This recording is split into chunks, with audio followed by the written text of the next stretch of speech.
Hello and welcome to another episode of Growing Up B2B. I'm your host, Ed Delia, second generation president of Delia Associates, the place where B2B brands go to grow.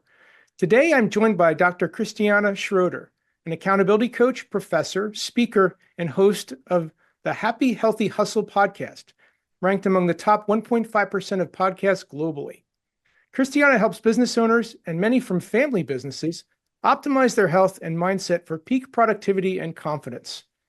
She brings a unique perspective as both a professor of food marketing, innovation, and entrepreneurship at Cal Poly, and as a global coach who works closely with family-owned companies.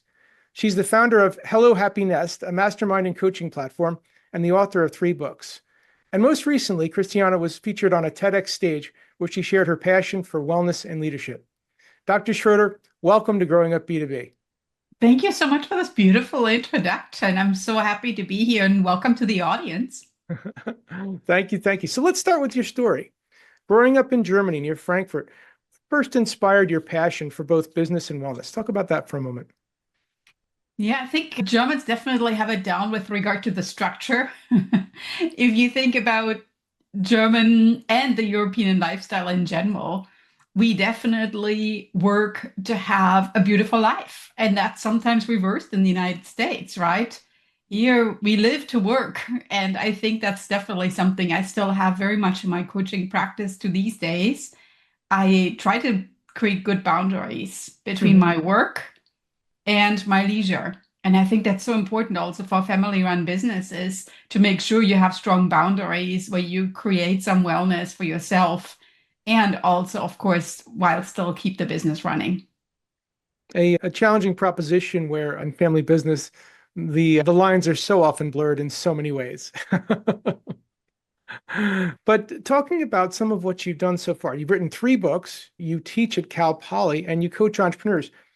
What connects all the dots for you? What connects all these different roles for you, Dr. Schroeter? I think you need to look at that. And I love that you mentioned the word dots. When I look at all these elements, I nearly think of them as stars. And what's the pattern with them? It's a constellation. And we all have constellations in the sky. We just need to look and we need to figure out how the stars line up. So whenever you start something, whether that's writing a book, starting a podcast, becoming a keynote speaker, you need to figure out how does it feed other elements in my business? How can I use this as a springboard for something else?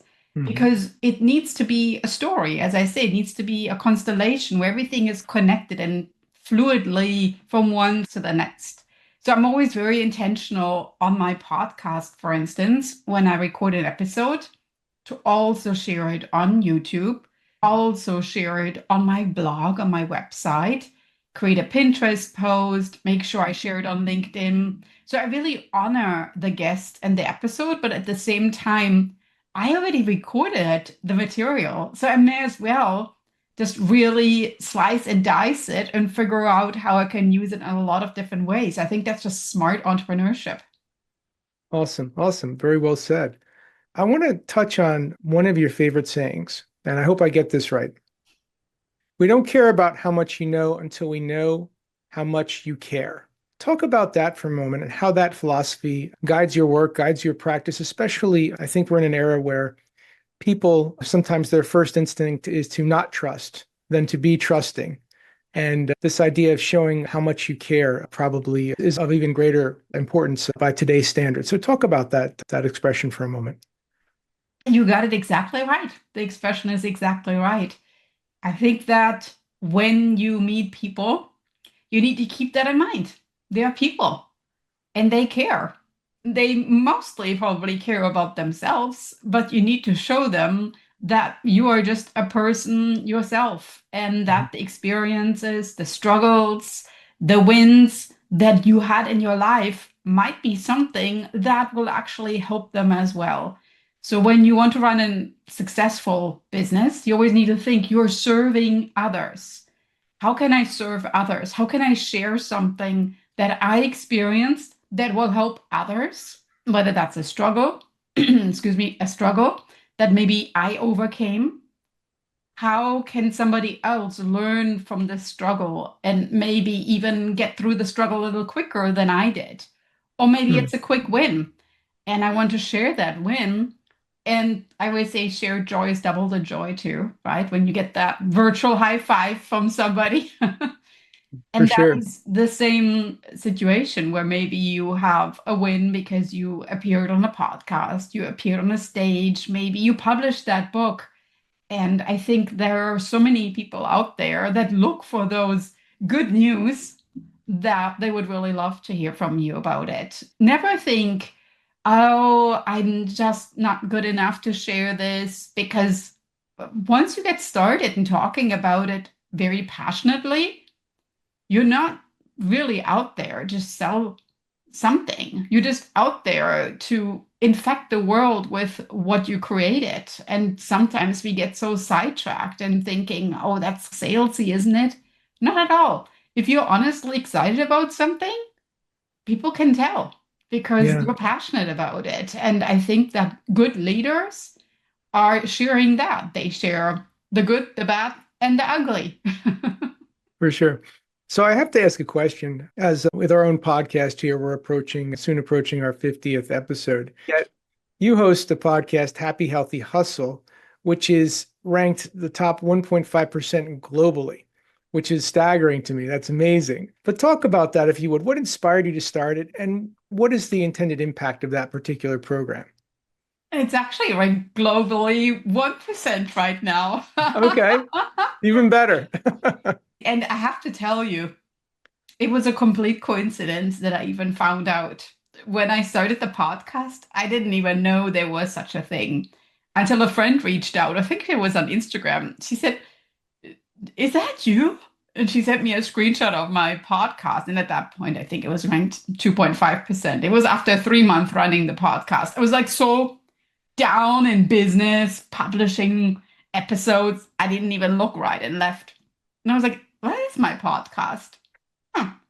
And then it quickly took off from there. I think really it comes back to, again, doing something that you care about. I didn't think about the ranking part.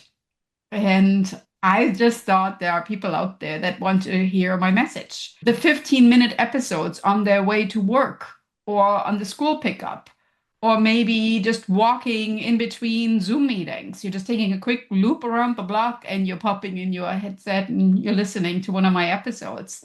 That is what I had in mind. Everything else is just fluff, Yeah. right? It's just Yeah. the cherry on the top. Amazing. And I love it. At the same time, there are people that reach out to me and they send me an email and they say, oh, I just listened to this episode and I would love to hear more about that. I tune into this. So, Mhm. again, good entrepreneurship, good business means, yes, of course, I'm speaking, I'm sharing, but I'm also listening and I'm caring. And I think that is the most important formula. Always listen first and then speak. Absolutely. We talk about that a lot here. In fact, I just had that conversation about the importance of active listening, not just taking a defensive position, but understanding that we might not always understand the perspective of the person we're talking with, and they have one. And by active listening, we understand what that is so that we can be relatable. And that's so important, especially for passionate creatives that are here and who get very passionate about the work that they do. As a coach, you've remarked that one of the most common challenges in family businesses is communication breakdown, especially during a succession or a leadership transition. Can you talk a bit more about that and about how in your practice you help clients work through those communication breakdowns, what they look like, and how you help them overcome that? So important. And I have two words for you: legacy and leadership. And they are two separate buckets, right? The leadership, frequently very emotionally charged. And then there is the legacy. And it's sometimes tied in with expectations because you're Mhm. part of the family. You have the legacy to take over the leadership. But I want to make sure there are actually two separate buckets right there. So, as a professor, I already see this as young as in the classroom with my college students, where there's the expectation as a legacy to take over the leadership. And there's frequently a resentment, and it starts with, I didn't really want to study X, Y, and Z, but my parents paid for it, and so they want me to take over the business and do this. And then I sometimes just ask very bluntly, do you actually enjoy this? Nope. Do you really want to have a leader like that? Good point. And then I see it on the other spectrum too, with business owners, where there is a little bit of a resentment. Oh, why am I here? This really my calling. And if you think about what really the drive and the passion is, it's sometimes challenging to really get that from somebody that essentially feels they are put into a role. I think about it like, comparing it to putting shoes on, right? So I have children. My younger daughter doesn't hand me downs. She wants to get her own clothing. She has her own style. Hand me downs were good when they were little toddlers because they didn't speak up. But now that they speak up, it's, I don't want to wear that stuff. So I think it's on a bigger scale. Of course, it's a struggle to combine those two, and especially the emotions that tie in with leadership, to really think that legacy immediately leads to leadership. And frequently, what happens and what helps is, and I see this now actually a lot, even from my college students going to the small business owners, that there is a little bit of a year that new graduate or new business owner steps away from the family. It's nearly like a year of experience that they get. And I've seen that works actually quite well, to where they intentionally do something else and then they actually come back. And I think that sometimes that distance creates more closeness. It sounds really interesting, but the more you try and talk people into doing something, the more you actually pushing them away. But if you give them that distance, they will actually come to you. I've seen that over and over again. It's quite intriguing, but again, encourage you to try it. A great point, and one that's been, I can now say, coming up on 50 episodes, I've heard many sides to that argument. A lot of people will say there's tremendous value in experiencing something other than the family business and then circling back on a number of levels, not just for the relationship dynamics, but also for the experiences learned and garnered by working for someone other than a family member.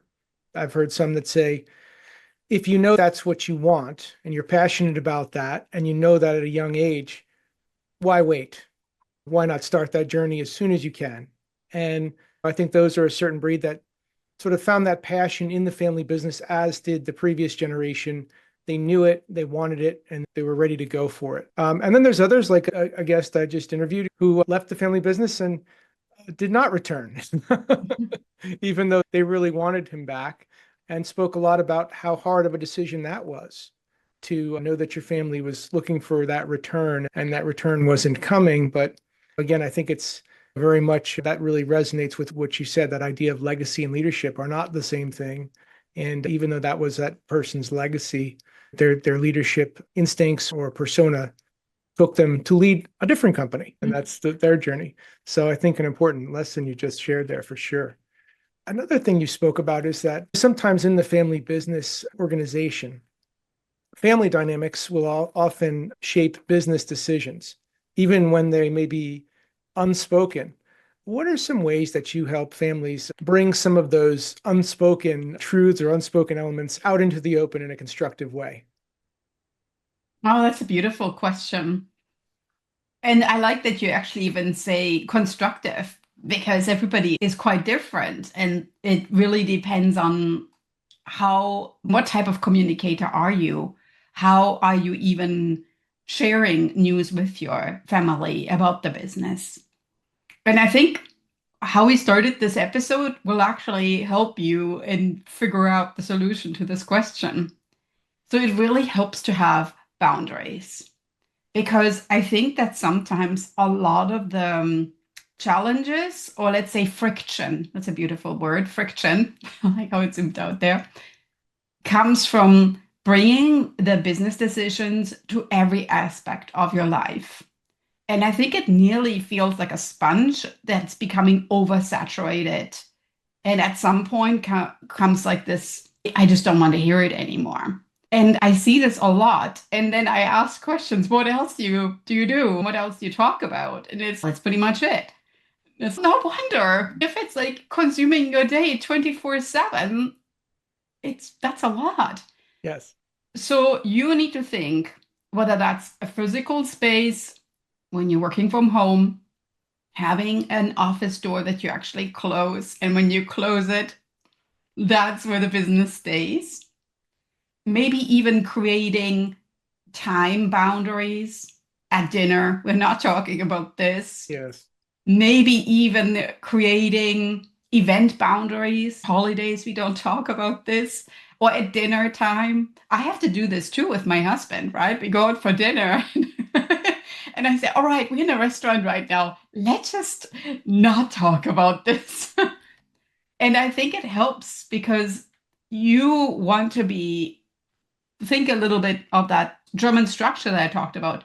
You want to be mentally ready and prepared to have conversations at the right time, in the right space, but also when the other person is ready for it.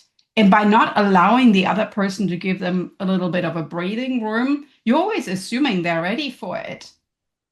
But maybe they are not. And I think that sometimes creates resentment. So if we have a family calendar and I schedule my business time in there, and then I schedule my leisure time in there, and I schedule family time in there and children time.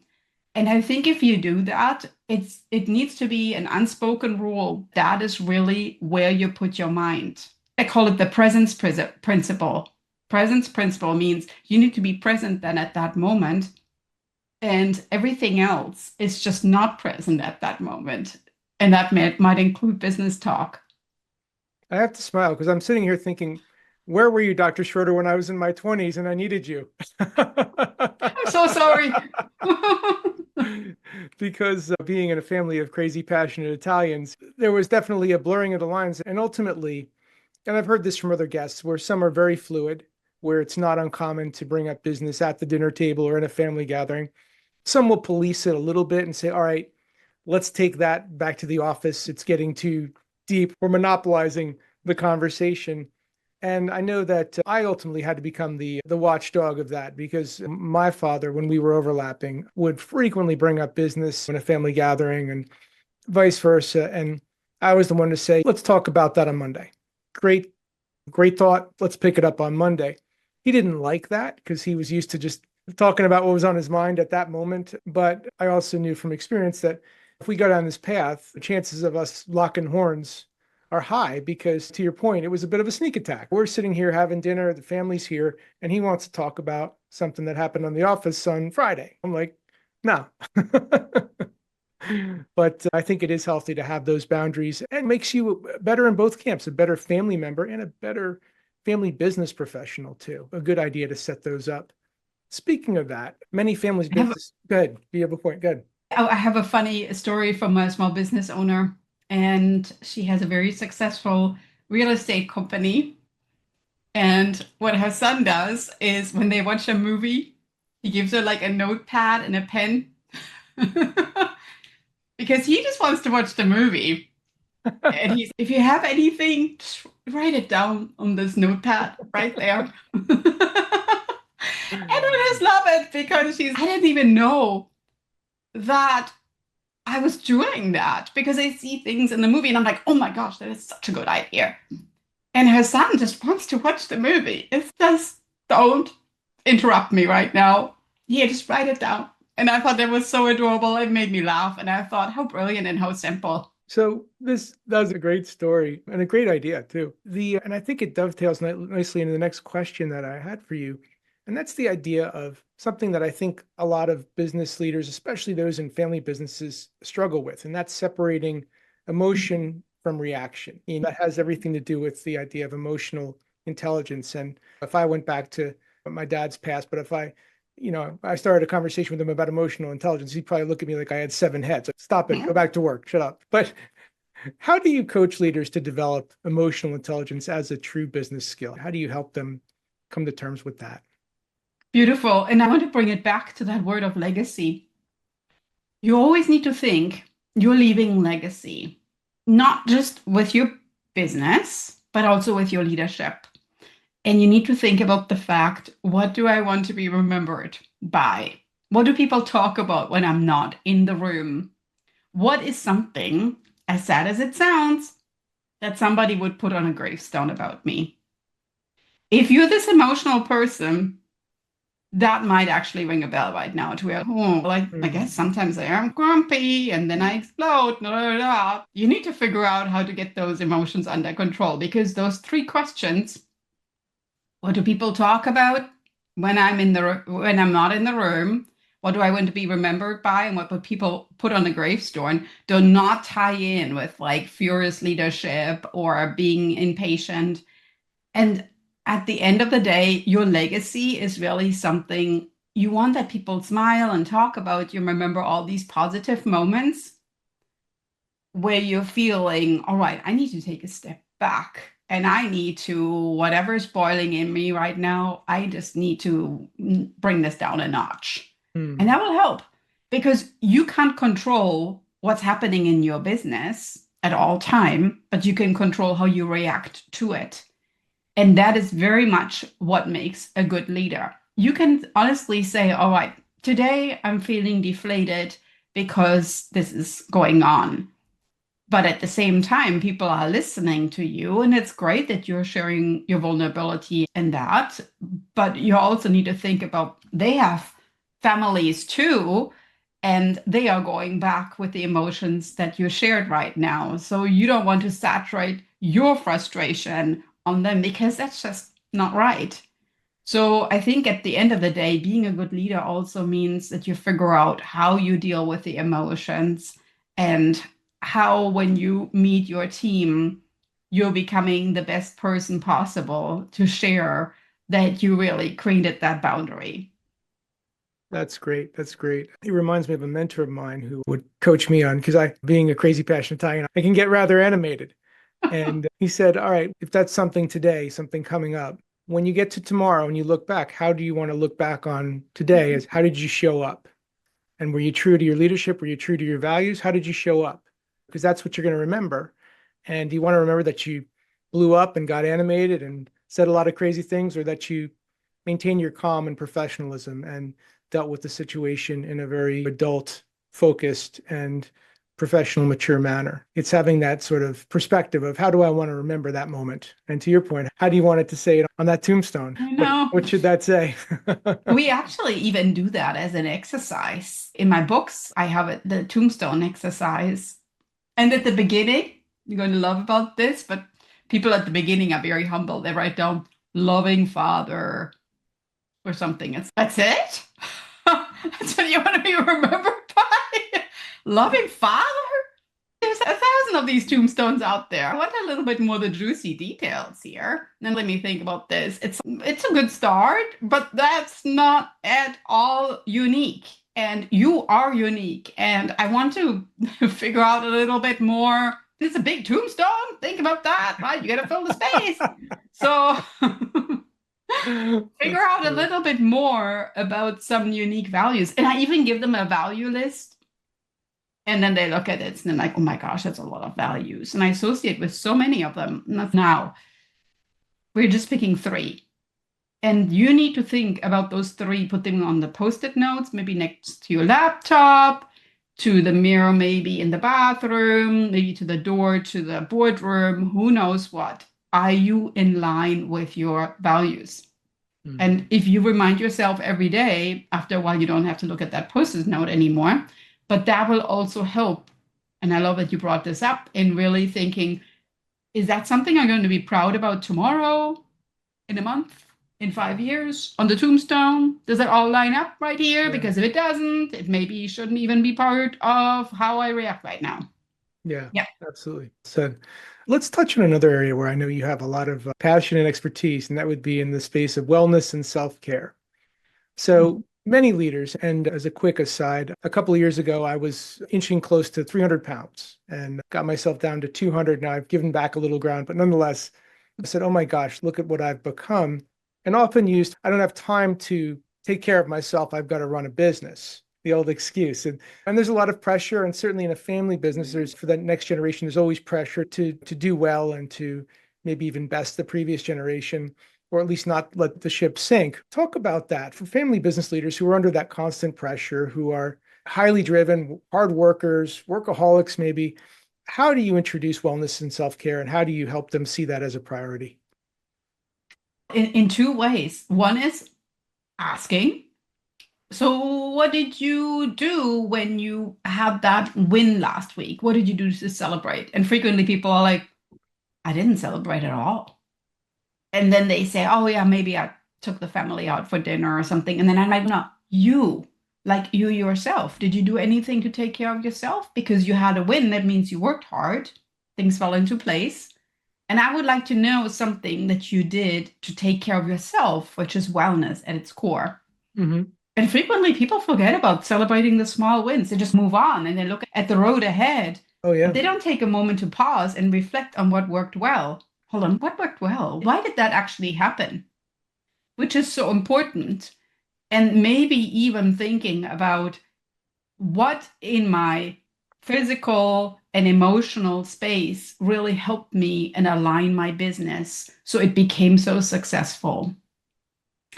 Because it's really intertwined. It's holistic, right? Your business will thrive when you take care of yourself. The more you take care of yourself, the more your business will thrive. And we brought that up earlier. You're also, of course, leaving a legacy of health and wellness, and you're becoming a good leader because you're, whatever emotions you got going on, you're leaving them in the gym or at home or whatever you do. So all this is all interconnected, and you can control how you show up by taking care of yourself. So I ask, right? Small wins. I frequently get the blank stares. Oh, didn't really do anything. And then people know that I'm going to ask them about it. In fact, we sometimes even ask at the beginning. It's like, anybody wants to share good news of the day or yesterday? Anybody wants to share? It's a muscle. At the beginning, people are not very good. They're like, no, I don't have any good news. You're here for one. That's good news, right? You're here. You showed up. You woke up. Amazing, right? So that's great. Secondly, getting into that mindset, you start to look for good news. It makes you a more positive person. But if you really struggle with your business, just taking up like that sponge we talked about earlier, all of your day, and it's just seeping everywhere, the phone, the calls, everything is just business, you will have to actually schedule wellness into your calendar. And I am that person that does that. I do it myself too. I schedule wellness. I have a block in the morning where I get up and stretch, and I have a block in the evening where I do a workout. And if I don't do that, it's not going to happen. So I need to schedule it. And you might be that person that says, I don't have time. And then I'm going to say 5 minutes, 15 minutes. I call it, in fact, I have a trademark on it. I call it petite practice, petite French practice. You're going to take care of yourself in a small step. If you don't have 5 minutes, you have a serious problem in your life. Honestly, I don't believe that at all. And if we can build it up to 15 minutes, I am going to be a happy camper. But we have to think a little bit about that. And I always say, you figure out where that is, morning, afternoon, evening, and then I will ask you about it. But you need to figure out when it is, what you want to do, and how you're going to be reporting back to me, because I'm going to hold you accountable on this. And I am actually always super happy to ask, and how people then become comfortable with being uncomfortable. And I did the stretching thing, and actually it did feel good, and it's awesome. So you need to think about, it's just building momentum, as with anything in life, whether reading, whether you're doing a creative hobby, anything, it's going to build momentum, and the momentum actually will fuel your action in business.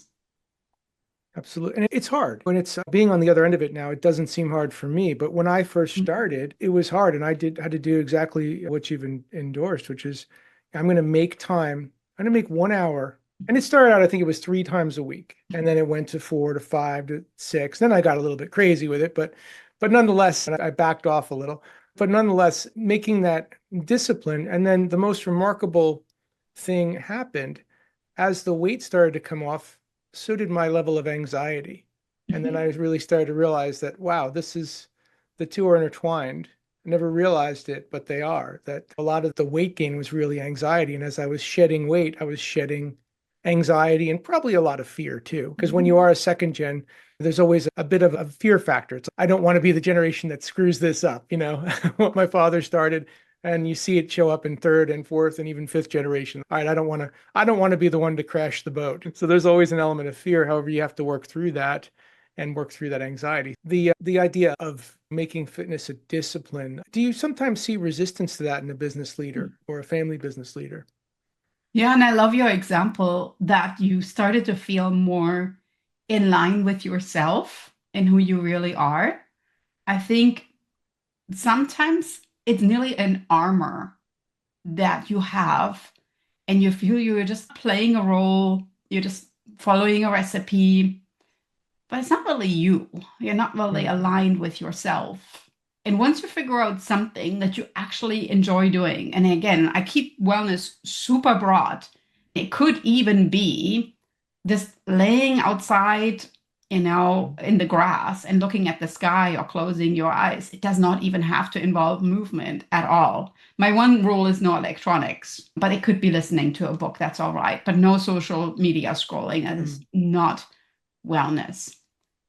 But once you figure that out and you realize how tremendously rejuvenating that is in lining up the true you with your values, with feeling better, showing up, and really showing your team, your family, the best version of yourself, the transformation is going to be absolutely tremendous. And I love how you brought this up, that you started and then you went to a certain number of workouts per week and then you dialed it back. It has a lot to do with that. Working out or finding wellness is not a clear path.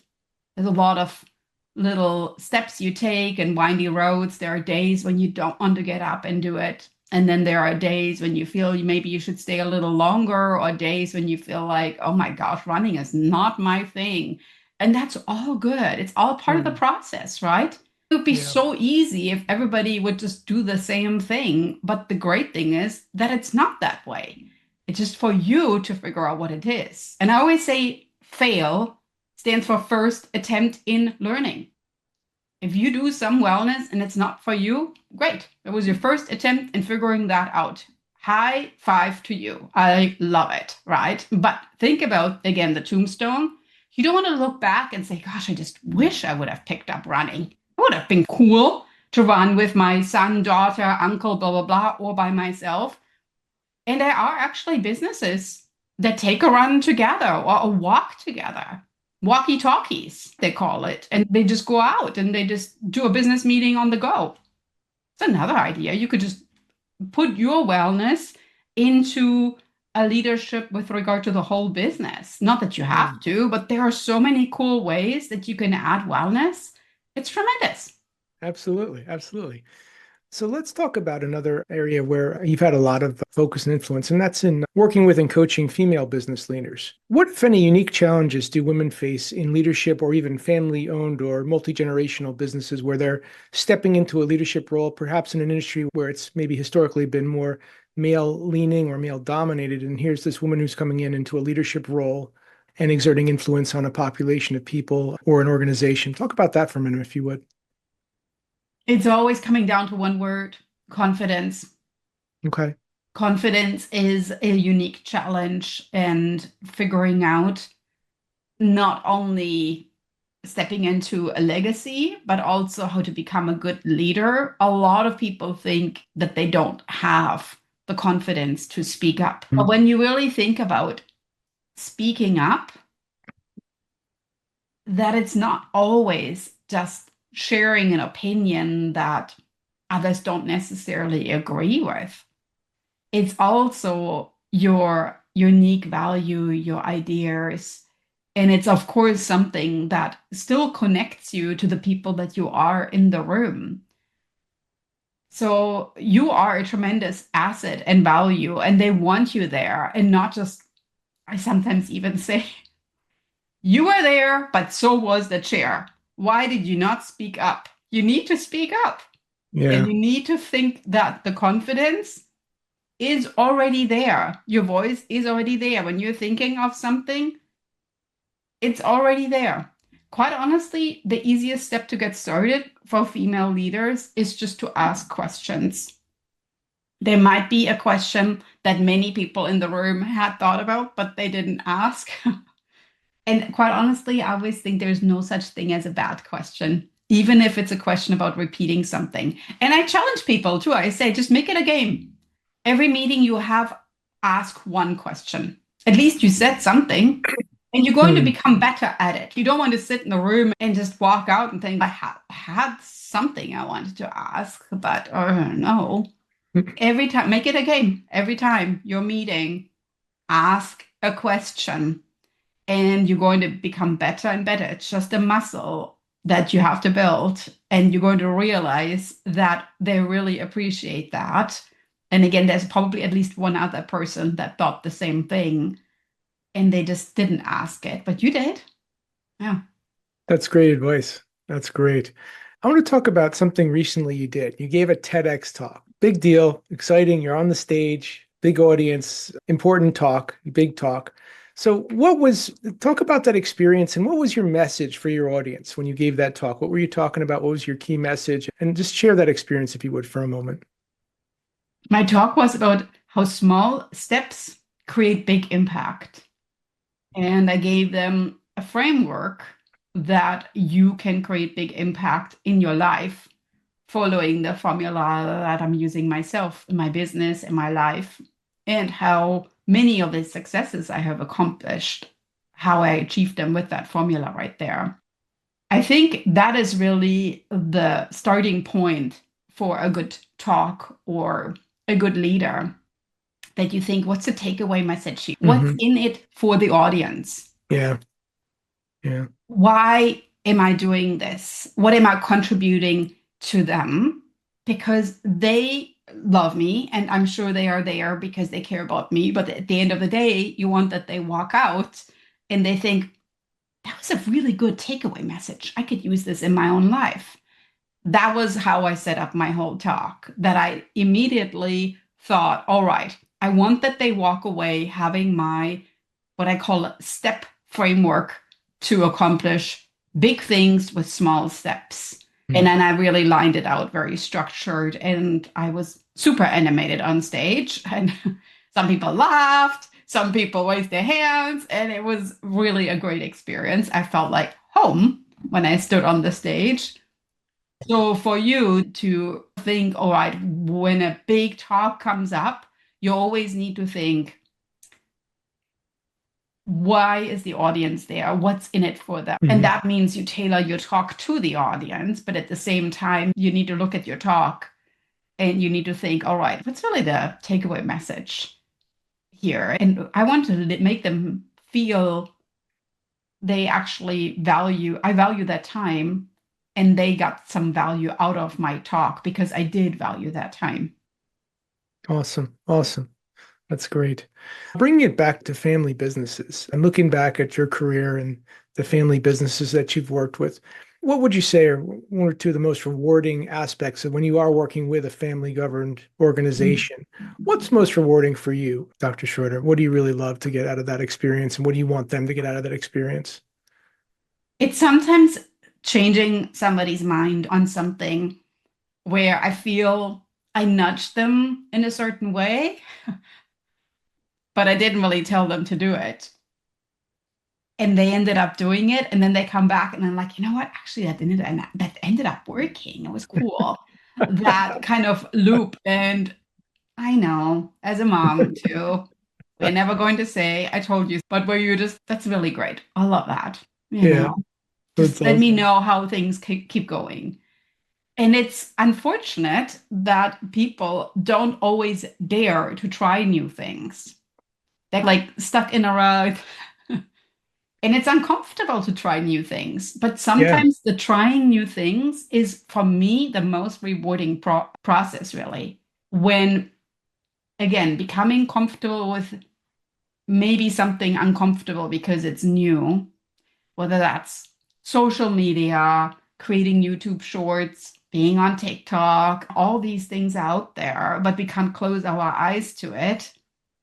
And at the same time, if there is somebody in your family that has some creative ideas about how to do it, don't shut them out. Maybe just listen to it. And Nice. then when that happens, the listen first, speak second, and they come back to me and they share it. It's just, I love it. That's awesome. Because I think that is really the generational difference. There's traditional marketing, but there is also the marketing really, which is more like I'm pushing a product, but I'm also pulling information. And I think that sometimes the traditional marketing leaves out that pull aspect a little bit that we can Mhm. get.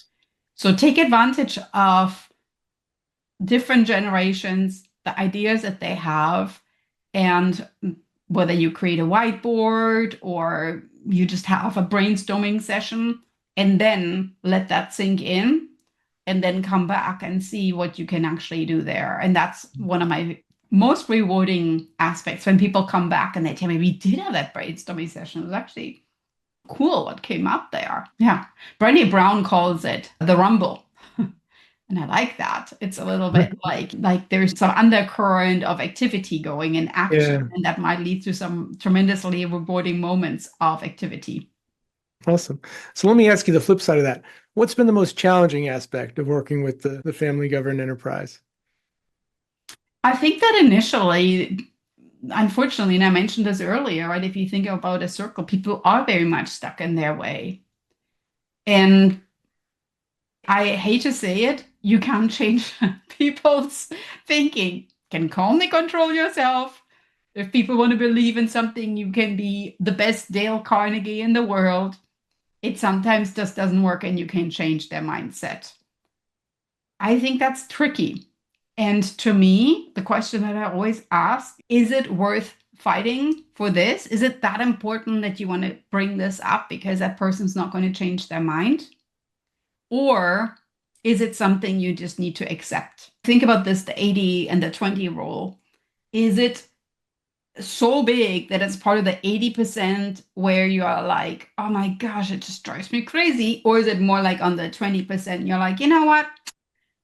People have their things, they have their moments, it's all right. But at the end of the day, they will only change their behavior if you stop the nagging, the reminding, and all this, because eventually they're going to realize you're not nagging anymore. And maybe that just might be the trigger moment.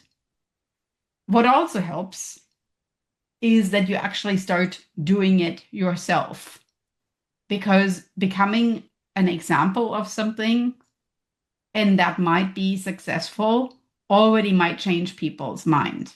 So the most frustrating thing is that sometimes, again, it's emotional, right? Mm. That emotions are there and they have been there for a long time. It's always been done this way, and you don't quite agree with it. And I totally get this. But at the same time, you just have to take a step back and think, how important is this for me to change it?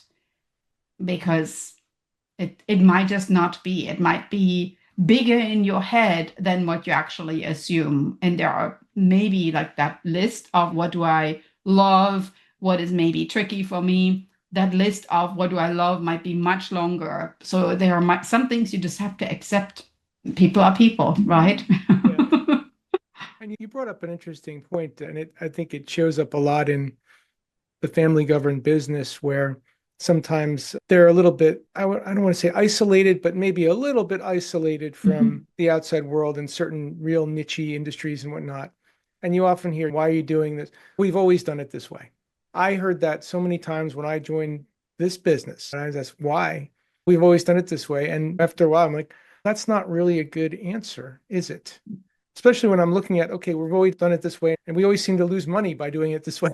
So maybe that way is not a good way, even though it's always been done that way. Maybe we should try something new, and maybe we need a better answer than, well, it's just the way we've always done it. And I'm not saying that sometimes that is the right way, but I don't know if that's always a great answer to that question. And it's one that maybe needs to be challenged sometimes. So I'm sure you probably run into that a number of times. It happens with everything in life. And it's that comfort loop. You're just doing it because you know how to do it. It's not the best way, but it's the way that you are comfortable with. Yeah. And then the question becomes, why not taking another way? Because I don't know it. Do you always take the same road when you drive to work? You know how boring that becomes? Have you ever taken a different path when you drive to work and all of a sudden explored there's some really cool neighborhoods out there? There's this cute coffee shop at the corner. You know how your mind actually builds connections when you explore something new? That's the same thing for your business right there. Trying something new doesn't have to mean that you don't arrive at your business just because you take a different route. It just means that maybe you just branched out of the comfort just a little bit, and maybe next year just a little bit more. And of course, there are easy ways to do that, but it sometimes starts with just listening and figuring out, where are we collectively here? And let's maybe just put ideas there and then see how they all line up with the bigger mission and the bigger goal of that business. Excellent. Wow. So last question, and you've given so many great takeaways today, but if one of our listeners wanted to hear more, they wanted to connect with you, learn about your coaching practice, tune into one of your podcasts, check out one of your books, what's the best way for our listeners to connect with you? Go to my website, drchristiane.com. There you can grab my books, and also behind me.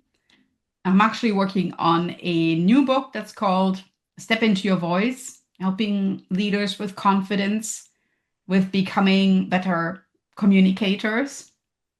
And I'm also going to share my whole journey to the TEDx in another book that's called The Runway to the Red Dot. So if TEDx has been on your mind as a goal in your sometime journey, the tombstone TEDx speaker, I don't know, then that will be coming out too. And of course, the podcast is available where all podcasts are. Happy, Healthy Hustle. Check it out. I have some amazing insights I'm sharing there. And of course, other business leaders, small, large scale, family run, are sharing their best tips and tricks there too. Awesome. Awesome. Dr. Schroeter, thank you so much for joining me on Growing Up B2B. Your work highlights how health, mindset, and communication are just as critical for family business success as is strategy, finance, and the other aspects of the family enterprise. Again, we've been speaking with Dr. Christiane Schroeter, business coach, professor, speaker, and host of Happy, Healthy Hustle podcast. And I'm your host, Ed Delia, and this is Growing Up B2B. Thanks so much for listening, and we'll see you next time. Dr. Schroeter, thank you again for joining us. Thank you.